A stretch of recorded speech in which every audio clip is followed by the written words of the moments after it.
wa ala alihi wa ashabihi wa tabi'in wa man tabi'ahum bi ihsan ila yaumiddin, amma ba'd. Alhamdulillah, kita panjatkan puji syukur kita kepada Allah Subhanahu wa taala yang dengan limpahan rahmat dan karunia-Nya hingga malam hari ini kita masih dalam keadaan iman dan Islam, sehat jasmani sehingga kita dapat melaksanakan sholat maghrib berjamaah. Kemudian kita lanjutkan dengan bincang-bincang kita sebagaimana yang kita adakan pada setiap malam Selasa. Mudah-mudahan semua amal yang telah kita kerjakan maupun yang akan kita kerjakan diterima di sisi Allah Subhanahu wa taala. Amin ya rabbal alamin. Salawat beriring salam semoga selalu tercurah keharibaan dengan kita Nabi besar Muhammad sallallahu alaihi wasallam, kepada keluarganya, sahabat-sahabatnya, tabi'in dan kepada semua umatnya hingga akhir zaman. Mudah-mudahan kita semua adalah orang-orang yang insyaallah memperoleh jaminan syafaat dari beliau di yaumil mahsyar nanti. Amin ya rabbal alamin. Bincang-bincang kita malam hari ini, kita menyambung bincang-bincang kita dari malam Selasa yang lalu. Pada malam Selasa yang lalu kita berbicara tentang rukun sholat jenazah. Rukun sholat jenazah. Untuk malam hari ini kita akan membahas mengenai hal-hal yang berkaitan dengan doa di dalam sholat jenazah. Sholat jenazah, karena di dalam sholat jenazah itu ada doa yang wajib dan ada doa yang sunat. Itu kita harus tahu. Ada doa yang wajib, ada doa yang sunat. Doa yang wajib yaitu doa pada takbir ketiga. Doa takbir ketiga yaitu yang kita baca biasa, Allahumma firlahu warhamhu wa'afu sampai akhir, itu doa yang rukun. Tapi tidak semua, kalau tidak hafal yang di depan ya Pak, Allahumma firlahu warhamhu wa'afu, itu sudah cukup. Ke belakang itu hanya penyempurna. Jadi yang wajibnya itu di depan. Pada takbir ketiga Pak ada doa yang harus kita rubah Pak antara anak-anak dengan orang tua Pak. Yang dimaksud anak-anak itu orang yang belum balik Pak. Itu doanya tersendiri Pak. Doanya tersendiri ini kita harus ketahui Pak. Tapi disunahkan diawali dengan kalimat itu tadi, Allahumma firlahu warhamhu wa'afihi perempuan ya Allahumma firlahu warhamhu baru disambung, nanti akan saya ceritakan. Mungkin selama ini saya tidak pernah cerita atau mungkin Bapak dengar dari orang lain. Dan doa mendoakan anak yang masih kecil itu ya, antara anak halal dengan anak zina beda. Ini belum pernah saya belum pernah menyampaikan atau mungkin bapak-bapak dengar dari orang lain. Itu tidak bisa disamakan. Kalau kita mendoakan anak zina, artinya anak yang di luar nikah. Anak zina itu bahasa kitab. Kalau bahasa kita biasa disebut anak di luar nikah. Itu kalau kita baca seperti doa Allahumma ij'alhu faratol li abawaihi salafa wa dhufra. Maka itu tidak boleh kalau kita mendoakan anak di luar nikah. Doanya tidak kayak gitu. Langsung dibangsakan kepada ibunya, tidak di abawaihi. Kalau di abawaihi itu untuk orang anak yang halal, bapak ibu. Tapi kalau anak yang di luar nikah meninggal, maka itu disebut Allahumma ij'alhu faratol li ummihi. Jadi selanjutnya kayak gitu. Mengapa? Karena anak di luar nikah itu memang tidak boleh dibangsakan kepada bapaknya. Tidak boleh dibangsakan kepada bapaknya. Dan bukan hanya berlaku itu Pak ya. Lebih parah lagi perempuan Pak. Kalau perempuan anak di luar nikah panjang usia mau nikah tidak boleh dinikahkan. Kalau dinikahkan nanti akad nikahnya tidak sah. Kemudian kalau dia bapaknya meninggal, bapak biologisnya meninggal, dia tidak boleh menuntut warisan dan tidak boleh waris mewaris. Kadang bukan warisnya. Bahkan saking ekstrimnya, ini agak keras kalau orang mengatakan Pak ya. Bahkan ekstrimnya dalam mazhab Syafi'i Pak. Andai kata anak itu karena tidak boleh jadi andai kata anak di luar nikah itu dinikahi oleh bapak biologis itu dibolehkan. Saking kerasnya.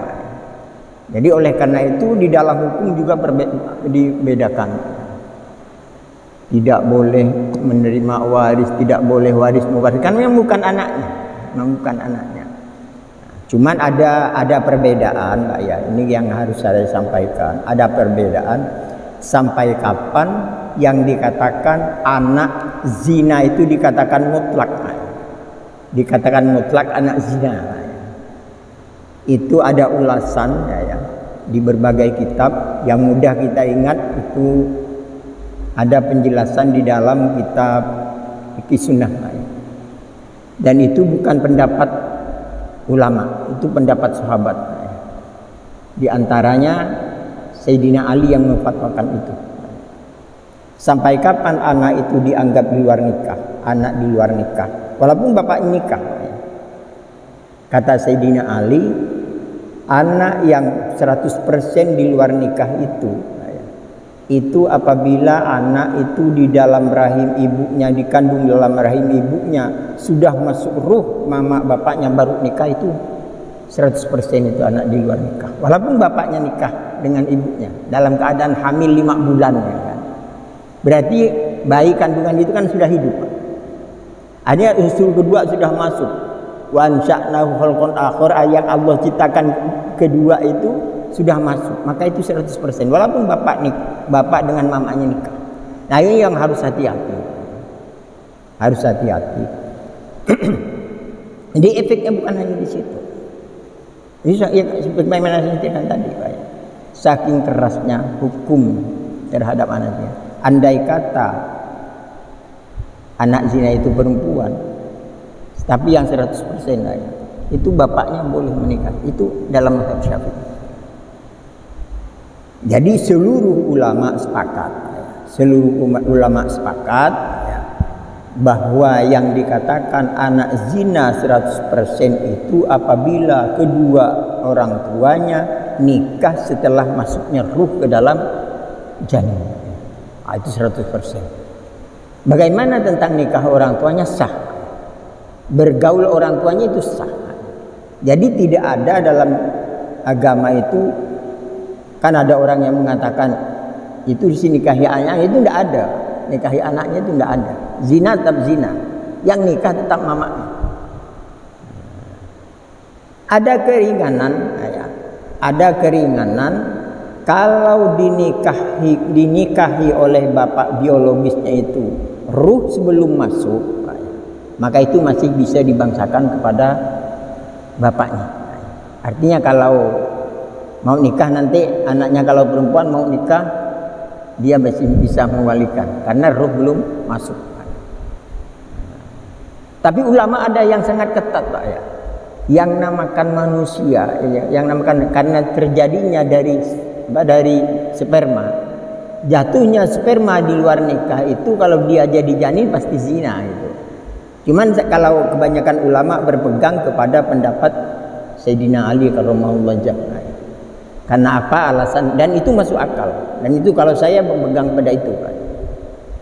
Karena apa kata Sayyidina Ali, Allah menciptakan makhluk itu, manusia umumnya itu dengan dua alam. Yang pertama alamul khalqi. Allahul ladzi khalaqas samawati wal arda wa ma bainahuma fi sittati ayyamin.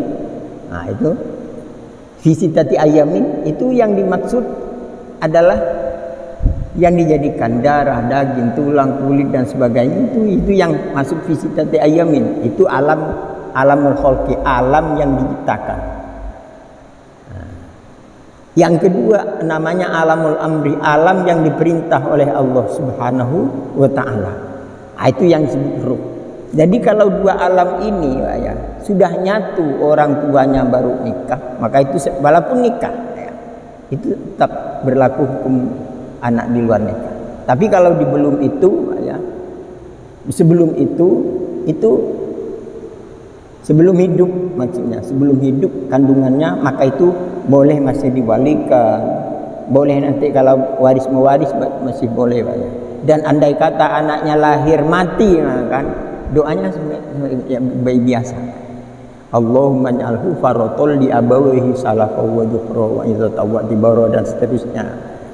Nah, itu tapi kalau untuk anak zina memang tidak diperbolehkan. Jadi doanya nanti dirubah kayak Allahumma ij'alhu faratol li ummihi wa salafa wa dzukra. Itu seterusnya. Jadi nanti bukan waj'alhu lahuma, kan ada doanya yang di belakang waj'alhu lahuma, dan jadikanlah mayit yang mati ini, anak yang mati ini lahuma untuk kedua orang. Itu tidak boleh kayak gitu. Waj'alhu laha, artinya kadang-kadang dibahasakan kepada ibunya semua. Waj'alhu laha sababan lidkhulihi jannah bi rahmatika ya arhamar rahimin. Dan jadikanlah anak yang mati ini sebabnya ibunya masuk surga.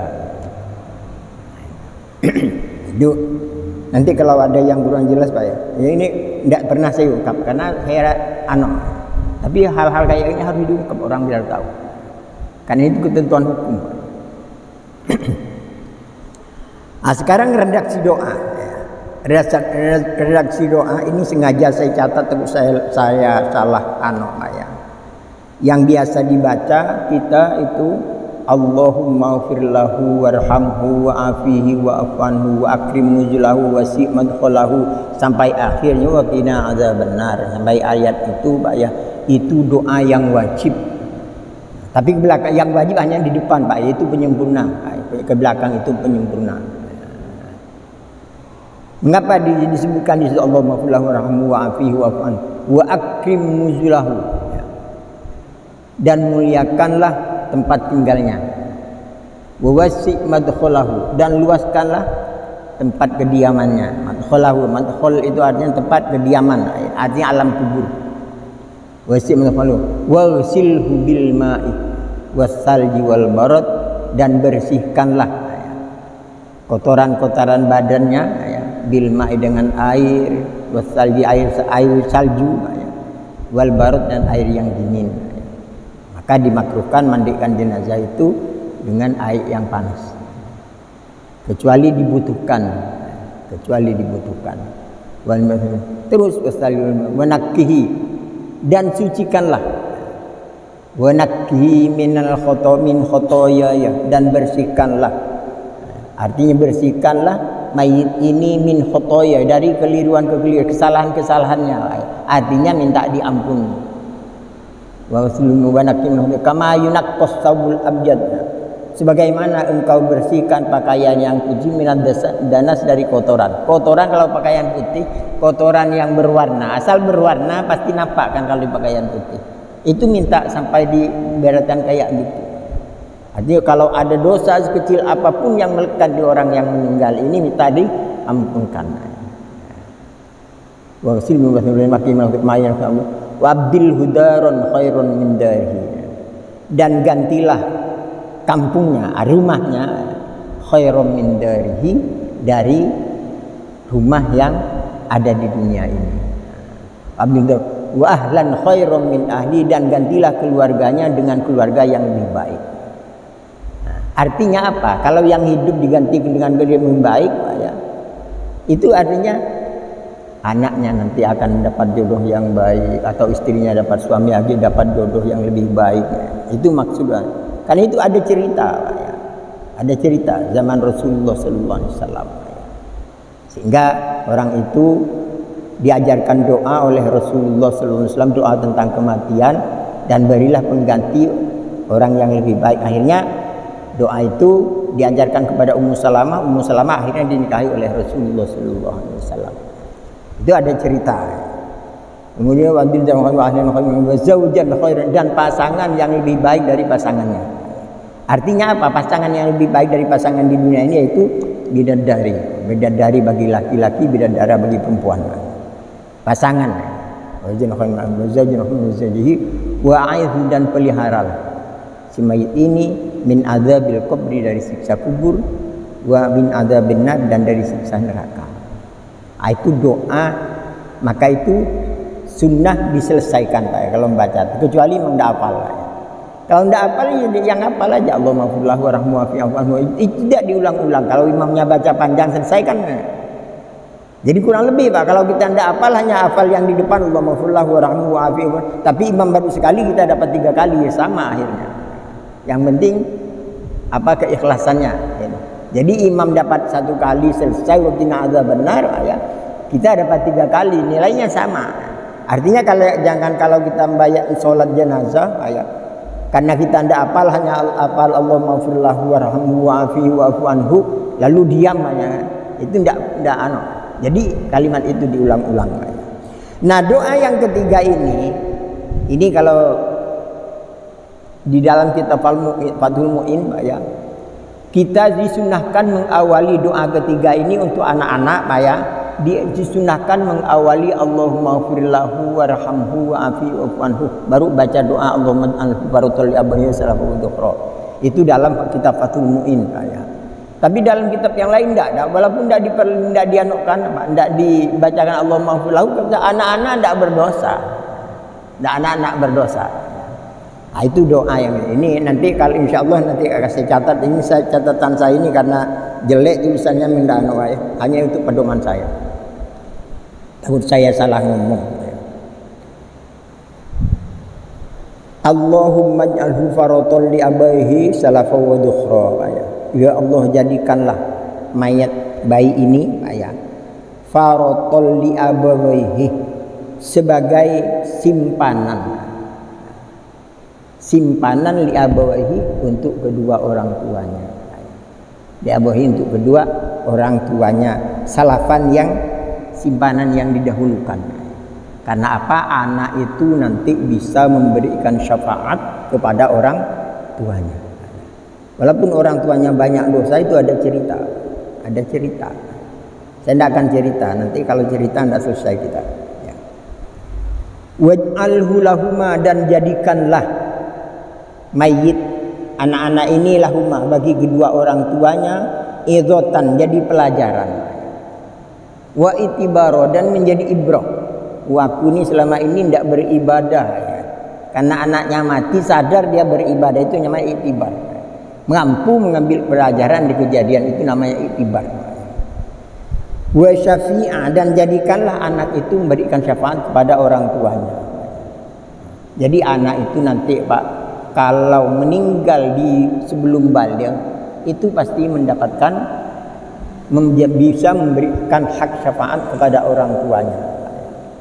Nah, karena anak yang meninggal di usia sebelum baligh mampu memberikan syafaat kepada orang tuanya, kesunahan orang tua mempunyai anak yang meninggal di bawah baligh ya, tetap hukum sunnah akikahnya tetap harus dilaksanakan Pak. Ya. Jadi kalau bapak punya anak sudah 10 tahun meninggal masih belum baligh, bapak baru dengar cerita ini, boleh bapak akikahkan anak yang sudah puluhan tahun itu. Karena kesunahan masih tetap bapak. Karena nanti ditanya oleh anaknya untuk memberikan syafaat itu. Lebih-lebih anak yang masih belum kenal dengan orang tuanya. Itu sangat dituntut sekali. Anak itu telah memberikan syafaat. Ya. Ditanya, siapa engkau? Aku adalah anakku. Aku adalah anakmu. Kemudian memang terjadi dialog. Setelah ditanya, bukti bahwa aku ini betul-betul anakmu apa? Nah, jadi maka anak yang tidak diakikahkan nanti kita tidak mempunyai bukti di hadapan Allah bahwa itu anak kita. Tapi kalau anak itu diakikahkan ya, maka akikahnya itu nanti yang menjadi saksi. Jadi dalam kitab-kitab fikih ya, dalam kitab-kitab fikih, kalau kita punya anak meninggal masih sebelum baligh, tetap bagi orang tua sunnah mengakikahkan, asal jangan dinazarkan Pak ya. Pas ada diakikahkan, tidak apa-apa ya, namanya kan sunnah ya, tapi jangan sampai dinazarkan ya. Kalau dinazarkan bapak jadi wajib dosa bapak kalau tidak. Tapi kalau umpamanya pas ada itu Pak, itulah maksud hadis Rasulullah sallallahu alaihi wasallam Pak ya. Kullu ghulamin, itu hadis Rasulullah, maksud hadis Rasulullah. Kullu ghulamin, setiap anak yang dilahirkan, murtahidun bi aqiqatihi, tergadai oleh akikahnya. Kalau kita punya barang digadaikan, kalau tidak ditebus bisa tidak dipakai. Jadi ada hubungannya ya. Nah, tapi kalau meninggalnya sudah balik, bapak tidak sunnah lagi. Tapi kalau belum balik itu dijelaskan, terutama di dalam kitab Fathul Mu'in bab akikah itu pak kayak gitu. Jadi bapak dulu masih keadaan ekonomi kita tidak bisa mengakikah anak sewaktu masih dia kecil, kemudian meninggal sebelum balik. Jadi kita sebagai orang tua tetap disunahkan mengakikahkan, karena itu nanti akan menjadi saksi, karena anak itu menjadi memberikan syafaat kepada kita. Nah, itu ada hadis kan mengatakan kullu ulamin murtahinu bi aqiqati. Setiap anak